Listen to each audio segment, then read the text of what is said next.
very good masquerade law enforcement is in the country. There's laws that apply to people, and then there's laws that apply to others. And then there's a whole group of people that no law applies to them. And I was so familiar with that experience. Like, you want to kill somebody and you're in the family, right? You mark the target, you mark them.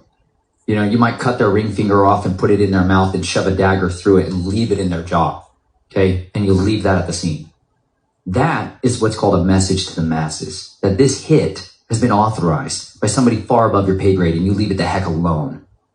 It happens all the time. There's a lot of murders that happen in this country, all over the world, that will never be on the news.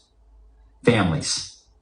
Like, I'm talking to a guy who's a migrant worker, and his family is in the cartel and is a sicario. If you don't know what a sicario is, it's an assassin. Hashashin is where these words come from.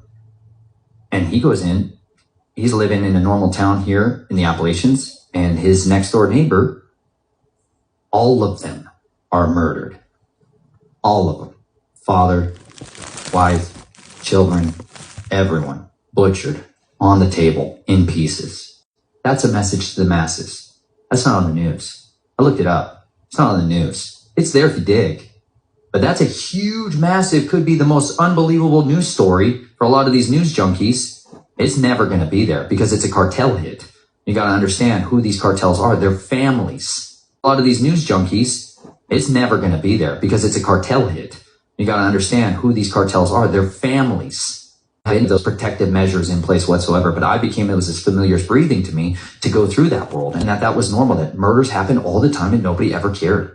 Nobody ever cared, right? But also the vast majority of what you do and you're trained in is to kill people covertly, which means you make it look like something other than an incidental death or an accidental death, as opposed to that's a homicidal death.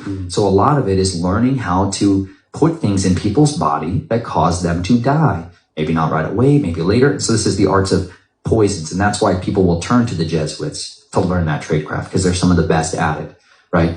That's what so much of it